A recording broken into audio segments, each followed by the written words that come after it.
The folks over at Fox News' The Five decided to tackle the debate over a shorter 4-day work week. Sure was well-reasoned. Somewhat hilarious results. Let's take a listen to what they had to say. Democrats in California are trying to cancel hard work. Here's their idea. State reps are proposing a 4-day work week for companies with more than 500 employees. That's right. They're proposing shortening your office work week from 40 hours to just 32 hours. But get this part. Your salary stays the same. So it's 32 hours of work for 40 hours of pay. And if you want to work more than 32 hours, you have to get paid time and a half for overtime. And remember, this is happening in the midst of an alarming labor shortage in America. Employers cannot find workers. There's somewhere around 10 million jobs unfilled in this country right now. Are they lazy, this generation, Judge? Is that what it is? Or have they figured out life is short? We've been taught to work so hard. You waste your whole life working. You could be taking it easy and get overtime. It's destroying my social life.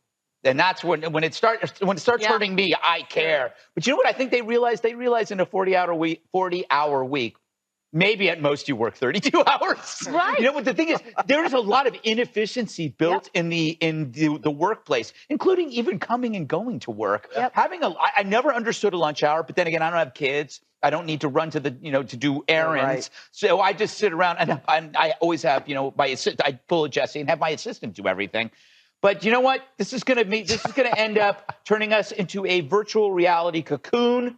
Everybody's just going to evolve into staying home. They're going to get everything they need at their house. They're going to get really large.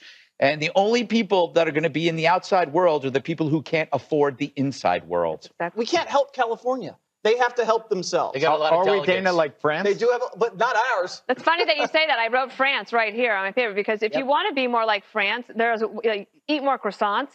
Don't go this route. The other thing is they did in France, if you look at their economy, they're terrible. But also, for a while, they were like, well, we don't really want to put our defense money into NATO because it's like we want to spend money on our other. We don't have enough. Okay, I'm not trying to do a French accent. You're not allowed. Yes, you are. The employer is not allowed to contact you on the weekend. It is illegal for an email to be sent to you on the weekend in France, for example. And here's the other thing. If a company thinks that they can attract more talent by saying, you're going to work 32 hours a week at this salary, great. But the government shouldn't tell people to do that. So they hit a lot of highlights there. That was, wow. Yeah, I like when she brings up NATO just randomly, like, Yeah, wait, what? So first of all, the framing is like, this is just about workers being lazy. And they try to frame it in this like populist way. Mm-hmm. And then it devolves into Greg Gutfeld talking about like his assistant and how this is gonna hurt him personally in his social life. Look, Gutfeld, you work at 5 o'clock and at 11 o'clock. Dude, you're probably chilling like most people in media all day. You get to run your errands and do basically whatever you want and show up to the office at like 2 to 3 o'clock. Right. Have all your meals catered. You get paid a fat salary and you don't actually have to deal with any of the vagaries of normal everyday life. Right. I'm not saying that I necessarily like to hold do that up either. Like, oh, these people are just so lazy. And I'm California like, can't help themselves. We live a good life. That's cool. Well, like here's the other thing. I liked the setup too from Geraldo, who was trying to do it in this almost like scaremongering voice of like, you're only gonna work 32 hours, but you're gonna get paid the same thing. Isn't that terrible? Of course, what they never bring up is any of the actual research or statistics around this, which shows that when they've tried 4-day work weeks in other parts of the world, productivity actually increased. Businesses saved on cost, workers had more work-life balance, and productivity actually went up. Because the only person who made a decent point there, Gutfeld, about how like, yeah, really, when you're working the 40-hour week, are you really working 40 hours or are you, That's actually true. That's actually true. Yeah. And so when people have a more limited time, they know like, I have this much time, I gotta get it done. Their productivity goes up. They get the same amount of work done in a lesser time. And I think we saw that during the pandemic too, when people had more flexibility and there wasn't as much, and they were, white collar workers were working from home. There wasn't enough like, let's have a coffee and bullshit. It was more just like, let me get the work done and then let me actually live my life. Well, I think the other problem is that this isn't entirely a white collar phenomenon. Factory workers they don't have the luxury of work from home. We'd be much better off focusing on actual conditions that most working class folks at grocery stores, factories, working as a cashier or something, this is not an issue to their day-to-day life. Well, but that's what we really should focus on.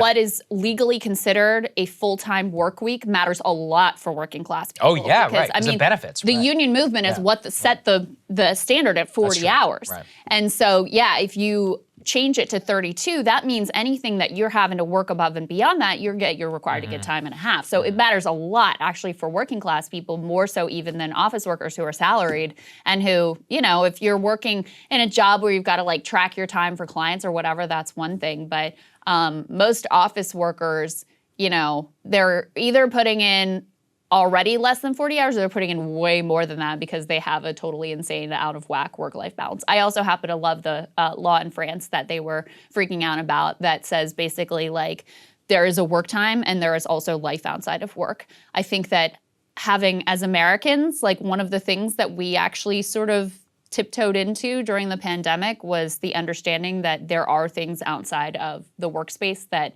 matter and that people are valuing, things like family time and, you know, living in a more sort of like affordable and comfortable environment, and having that kind of balance between what they're doing in the office and what the rest of life actually looks like. Yeah, I think that's right. All right, guys, thanks for watching. More for you later. Cable news is ripping us apart, dividing the country, making it impossible to function as a society, and making it impossible to know just what is true and what is false. But the good news is they are failing and they know it.